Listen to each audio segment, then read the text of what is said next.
Mana tadi yang dari Hong Kong, katanya ada dari Hong Kong. Maksudnya mungkin orang tuanya kerja di Hong Kong mungkin ya. Pak Sukamto. Kenalkan, namanya Pak Sukamto. Iya. Oke. Terus tahu dari mana acara ini? Nama saya Pak Sukamto dari Makassar. Saya tahu dari YouTube. Selalu saya buka YouTube Gus Nur. Insya Allah. Itu yang pengasuh pondok pesantren dari Palu. Sekarang ketemu langsung, Iya, saya ini ketemu langsung terus. Saya punya pikiran mau ke Palu menemui Pak Gus Nur. Oke, nanti kalau dikejar-kejar debt collector, lari ke Palu. Masya Allah. Masya Allah. Di YouTube itu saya kadang kasar, ya. Namanya dunia maya. Ambil yang baik, buang yang tidak baik, gitu ya. Di Makassar usahanya apa? Rumah makan. Rumah makan Padang. Sari Laut. Insya Allah sepulang dari sini dilipat gandakan omsetnya. Tambah laris dan tambah berkah tentunya, ya. Bersaudara sama saya. Tidak rugi ya? Berarti nginap di sini tadi malam? Tadi malam jam 3 langsung ke sini. Iya, nanti kita ngobrol sampai puas nggak masalah ya, insya Allah. Pak Sukamto, watak kerasnya dikurangi, ya. Mulai sekarang sudah mulai bisa membedakan mana kebutuhan, mana kepentingan. Kalau kebutuhan berapapun harganya dibayar, nggak apa-apa. Tapi kalau kepentingan bisa ditunda, kalau itu nggak ada manfaatnya ditunda, ya. Temperamental mungkin cepat ngambil keputusan tanpa berpikir atau mungkin agak kadang-kadang keras apa agak dikurangi, diupdate terus itu. Insya Allah ya. Oke, ada urusan yang sangat pribadi, saya nggak bisa sebut di sini, ini aib keluarga. Ya, nanti kita ngobrol ya. Dari sorot matanya terpancar ada beban keluarga yang berat. Bukan saya sakti, bukan. Saya Samsung, beliau Nokia. Jadi saya cepat serap filenya gitu aja ya. Iya, enggak usah dibuka di sini ya. Saya bisa ukur mana yang layak untuk publik, mana yang tidak layak untuk publik. Oke, Pak Samto, bersaudara nggih, insya Allah. Mana lagi yang paling jauh? Yang paling jauh Amsterdam coba Mas. Bersaudara dengan saya ya Mas ya. Bagaimana ceritanya Mas? Kenalkan. Assalamualaikum warahmatullahi wabarakatuh. Waalaikumsalam. Saya ini penggemar YouTube-nya Gus Nur. Karena saya mencari pendidikan yang keras. Kalau lemah nggak mempan. Oh iya. Tiba-tiba saya buka YouTube, saya mendengarkan Gus Nur, terus saya buka Facebook. Ada orang yang menyuruh siapa yang mau menghina Gus Nur, ini nomor teleponnya. Ada itu di Facebook. Oh. Jadi saya nemu Facebooknya Gus Nur itu orang yang mau melaknat Gus Nur, yang mau menghina diberikan nomor teleponnya ini. Nah, ketika itu saya telepon ke Gus Nur. Gus Nur malam pas mau ngisi bensin. Terus saya ngobrol sama Gus Nur. Lantas saya pikir saya mau ke Indonesia. Sekarang saya pengen ketemu sama Gus Nur ini, tapi bukan untuk mencaci maki, pengen belajar ilmu. Allah. Jadi saya kesini ngajak anak. Kayaknya aneh sih ya. Iya, bisa diperkenalkan mungkin. Saya perempuan, jadi anak saya laki. Bukan Oh, saya. mungkin bisa berdiri dari keluarga. Tadi namanya Bapak siapa? Ngajak. Oh, Pak Ida. Bisa berdiri keluarganya atau Pak Ida dari Amsterdam. Ini anak saya yang laki. Amin. Saya lagi nyarikan pesantren di sini. Saya nggak menarik pendidikan Eropa. Dia biar belajar agama yang baik. Amin. Allah Akbar. Iya, Masya Allah. Nah, nanti saya pengen ngobrol sama Gus Nur supaya mendapat petunjuk-petunjuk lebih baik. Iya, bersaudara dunia akhirat ya. Insya Allah. Ya. Masya Allah. Waalaikumsalam warahmatullahi wabarakatuh. Jadi kepada Pak Haidar. Orang yang mau mencaci maki saya, dia tidak tahu bahwa caci makian itu untuk saya adalah suplemen batin. Semakin banyak caci maki, yes! Itu yang orang tidak sadar. Gitu, okay? Insya Allah. Yang dari Hong Kong ada? Sebentar. Apa itu? Ada ibu-ibu kerja di Taiwan kalau tidak salah ya. Telepon saya, Gus saya titip anak saya. Ada nggak yang merasa ibunya di Taiwan? Kayaknya kenalannya dua aja lah ya, mewakili yang lain sudah nggih, insya Allah. Ibu, dari mana ini? Ini kenapa kok nangis? Coba kenal dari mana, tahu dari mana, terus kenapa kok air matanya mengalir terus dari tadi? Tribun. Assalamualaikum warahmatullahi wabarakatuh. Waalaikumsalam. Saya baru sekali mendengar YouTube-nya Gus bersama suami saya. Mana suaminya? Yang mana Pak? Oh Masya Allah, salam takdim. Terus? Saya terharu dengan apa yang Gus bicarakan, semua itu seakan lucu. Oke. Saya dengarnya waktu itu, saya nggak tahu. Tapi apa yang Gus Dur bicarakan semua hari ini, semuanya benar. Oke. Nggak ada yang salah. Saya nggak tahu saya mau bicara apa. Cuma apa yang Gus bicarakan semua itu saya tahu. Okay. Itu benar semua padanya. Okay. Semakin kita tersiksa, semakin kita ditekan, itulah suplemen kita batin yang luar biasa sangat. Insyaallah ya. Karena yang bagi saya batin pikiran saya hari ini, saya punya seorang anak yang sangat luar biasa. Pertama didiagnosa autis dulunya, tapi saya melepaskan atribut saya semua. Saya tidak mau saya dianggap pandai apapun, saya tidak mau, saya lepaskan, saya khusus fokus pada dia. Bertahun-tahun saya pegang sama dia. Saya melakukan semua selawat dari Allah. Saya tidak mengguru siapa-siapa, tapi saya punya yakin. Subhanallah. Sekarang dia sudah kelas 3 SMP. Insya Allah bulan Agustus ini tanggal 16 dia akan berangkat ke Jepang sendiri bersama timnya untuk mewakili Indonesia bertanding robot. Masya Allah, tepuk tangan saudaraku ya. Masya Jadi Allah. semakin tersiksa itu semakin luar biasa. Tapi mulai sekarang nggak usah minta, mana kok nggak ada yang nyiksa, nggak usah ya. Tapi kalau datang sudah siap berarti. Masya Allah. Bapak mudah-mudahan tambah sakinah ya rumah tangganya. Mana rumahnya Ibu? Surabaya. Surabaya ke sini. Iya. Berarti ini juga dari Sidoarjo ya. Ini sudah ngikuti seminar saya 5 kalinya ini kayaknya ini. Nggih. Surabaya diikuti. Udah nggak usah sering wawancara kalau itu. Ya. Masya Allah. Naik apa dari Surabaya ke sini? Naik bis, diganti sama Allah nanti ongkosnya. Atau saya ganti dulu lah nanti ya. Nggih, sampun. Masya Allah. Ya sudah. Yang lain-lain kenapa Mbak? Mau cerita? Jenengan dari mana rumahnya? Monggo, kenalan sinten namine? Nggih. Waalaikumsalam. Nggih, sudah lemes nggih? Nggih, tidak apa-apa. Subhanallah, Masya Allah. Nggih. Saya takut. Saya mau datang ke sini sama suami saya takut. Saya punya mentality illness, Pak. Nggak perlu saya sebutkan apa. Nggih. Sebelumnya saya pernah merasa dipanggil untuk berhijrah. Tapi rasanya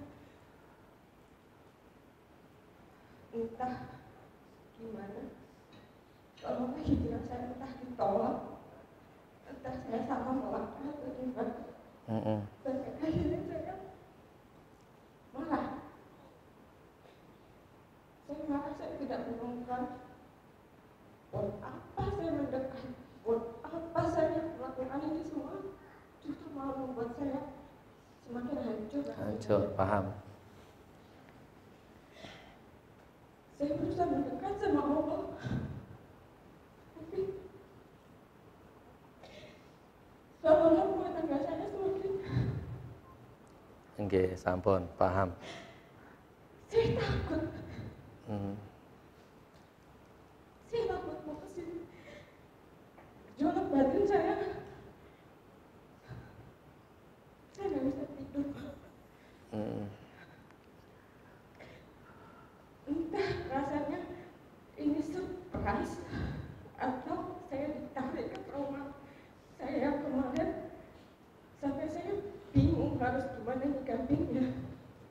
Nggih, nggih.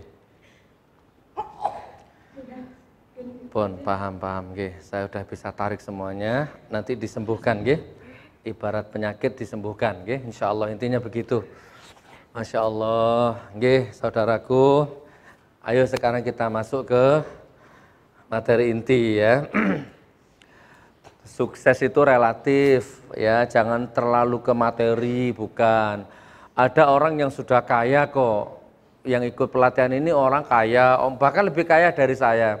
Tapi kok ikut acara ini, berarti dia butuh kekayaan yang lain, kan begitu ya, tidak dalam bentuk materi.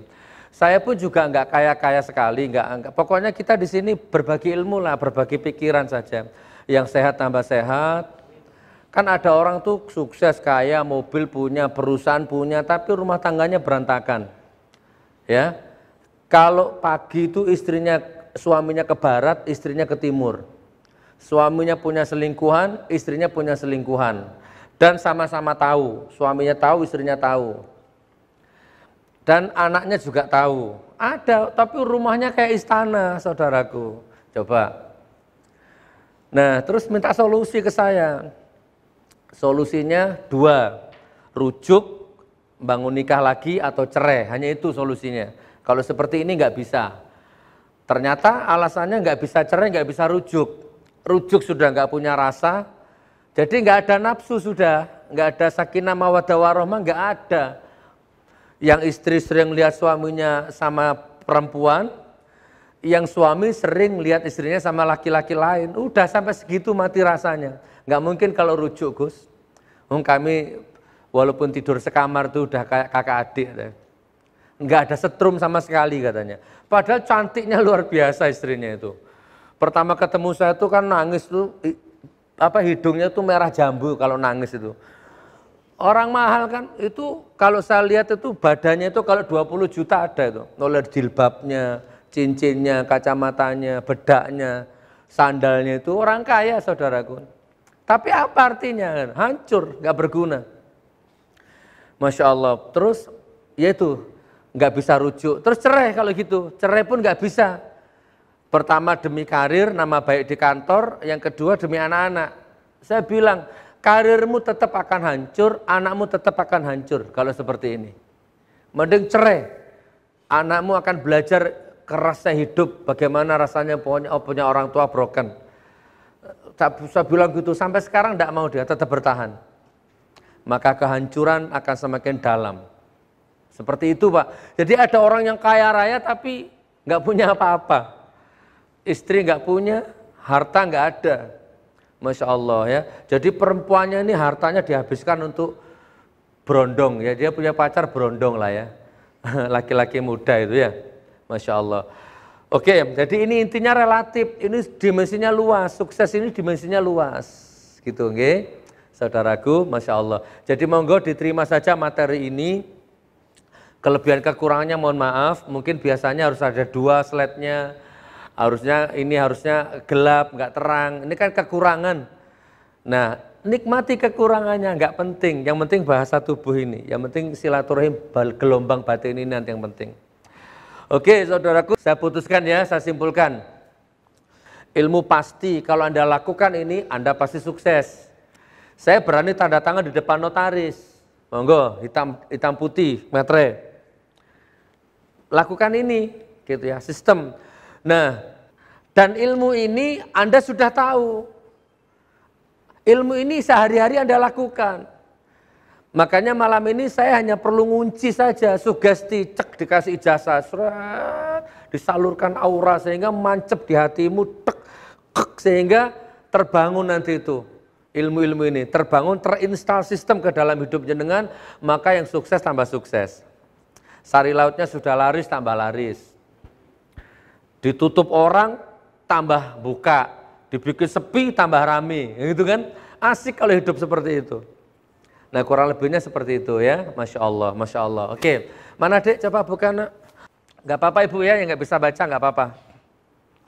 Kalau mau sukses, hukumnya wajib. Apa itu? Wajib sistem.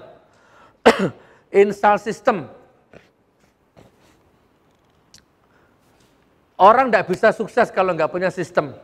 Ya, Nah, ngomong sistem berarti, sebentar, kita tak ngomong sukses dulu ya. Apa sih tolak ukurnya sukses itu ya?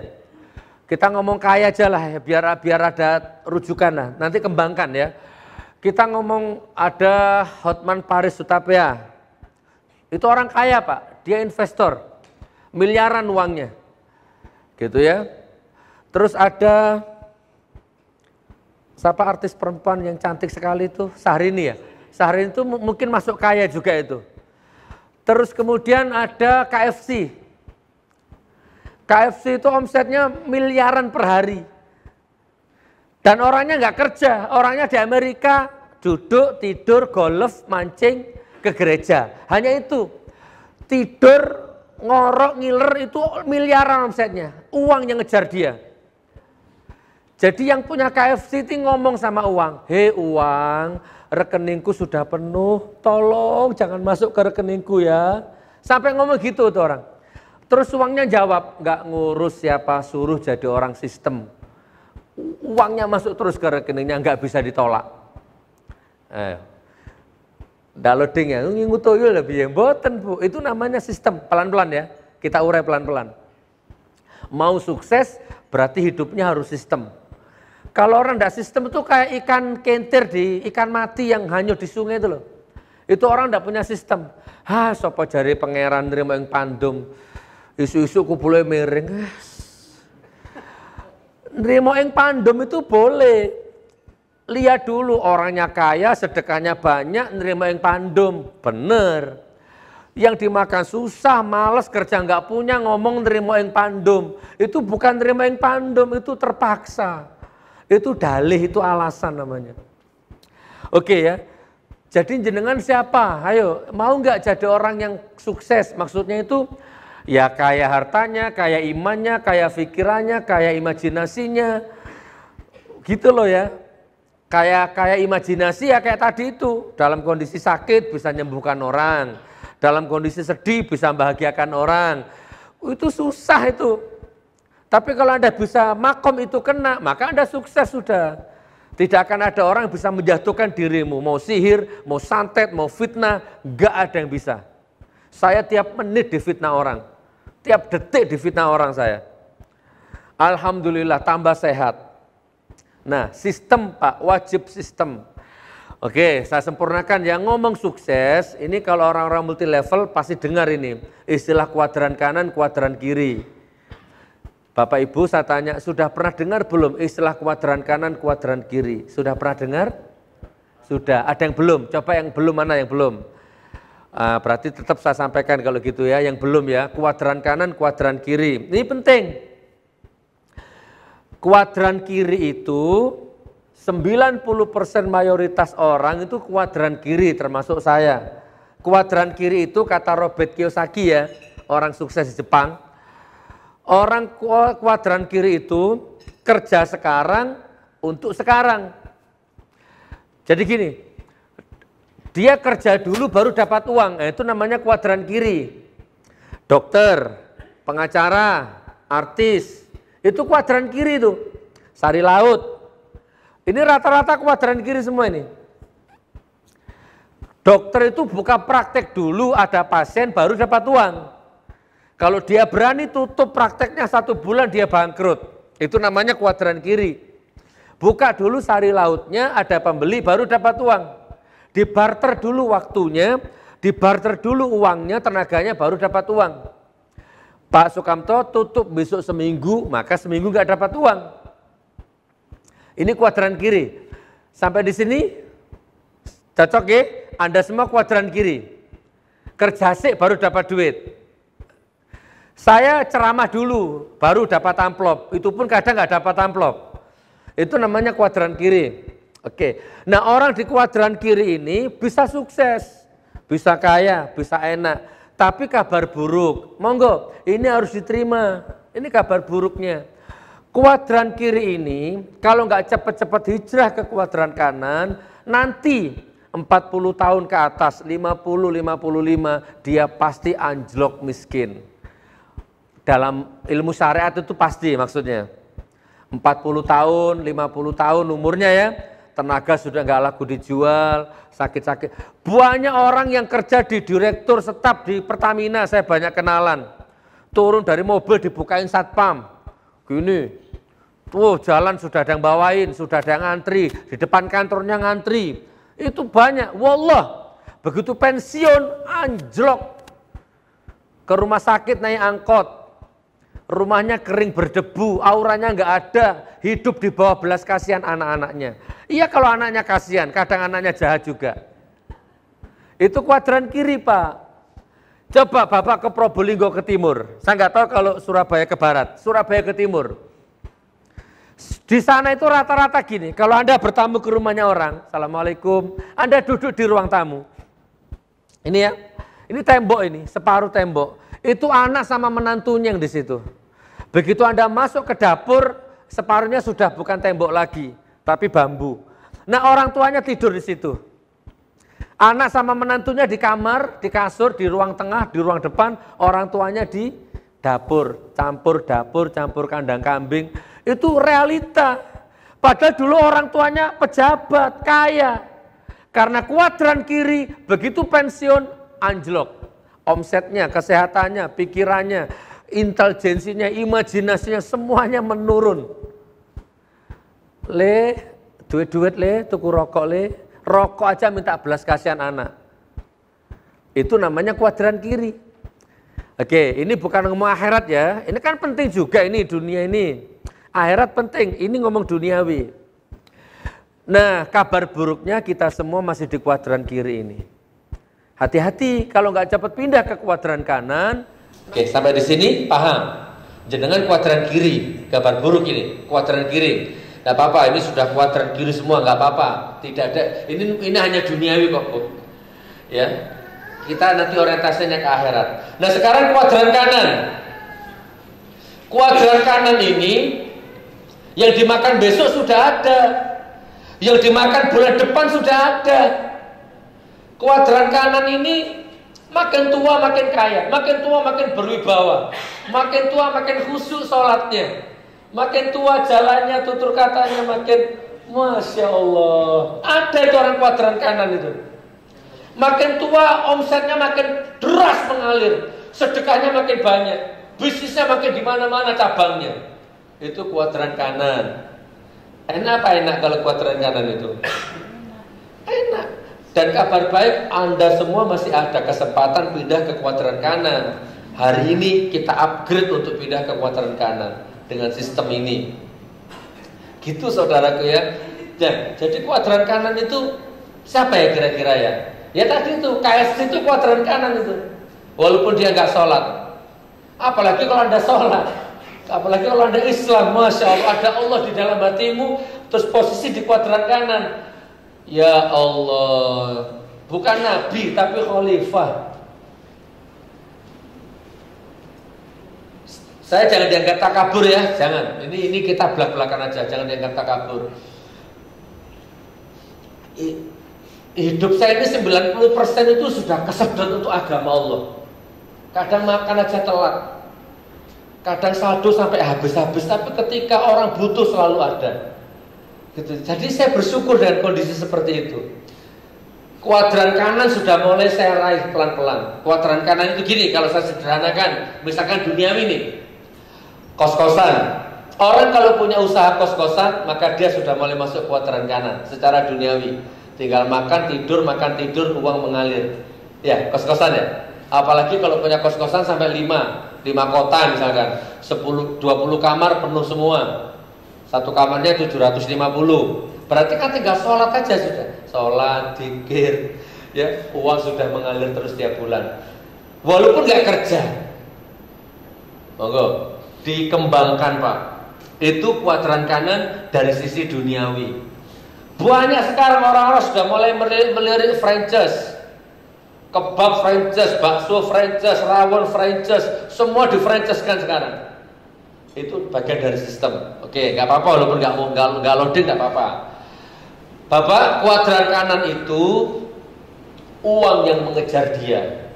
Itu kuadran kanan. Baik spiritual, baik duniawi. Kalau kos-kosan tadi itu beli ruko, disewakan, beli tanah, dijual beli tanah, pokoknya itu duniawi.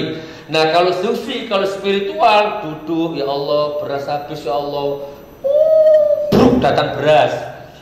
Walaupun riladohnya itu macam-macam. Misalkan Anda pegawai furniture, Anda pegawai mebel, ya Allah besok waktunya bayar panti asuhan sana, ya Allah, tiba-tiba besok ada order mebelnya Anda, kan gitu ya.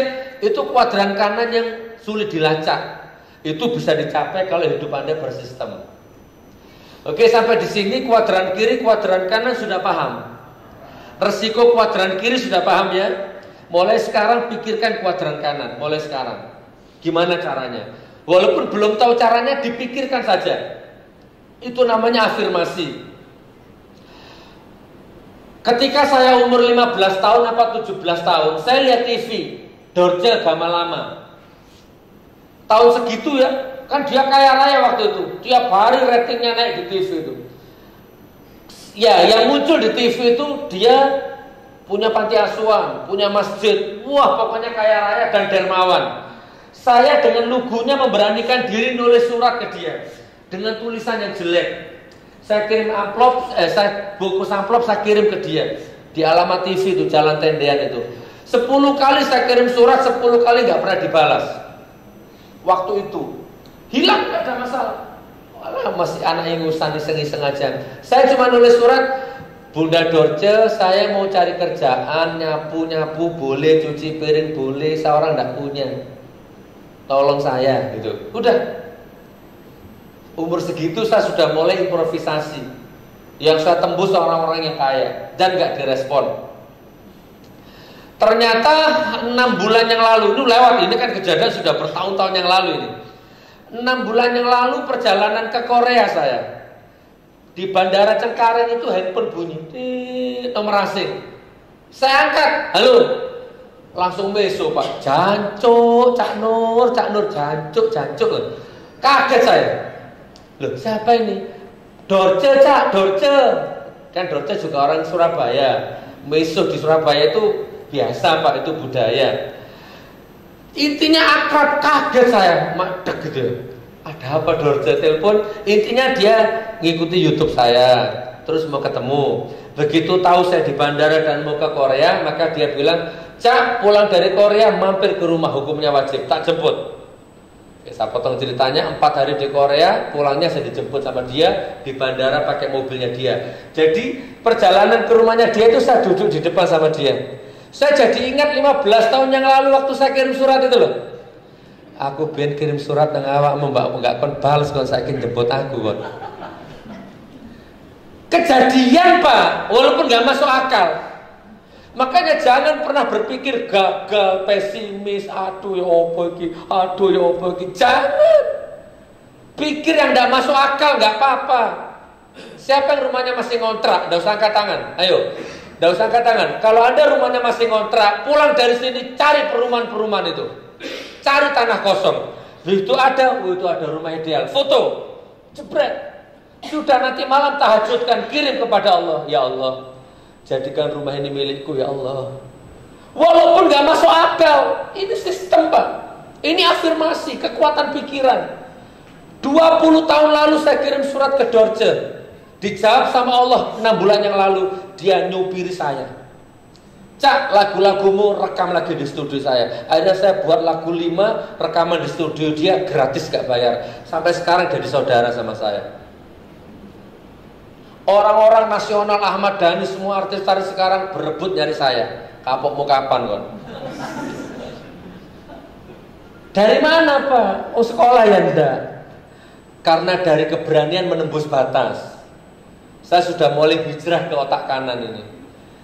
Saya explore diri saya sampai nggak ada sisanya. Nggak ngerti nada, bikin lagu. Nggak ngerti sekolah, bikin buku.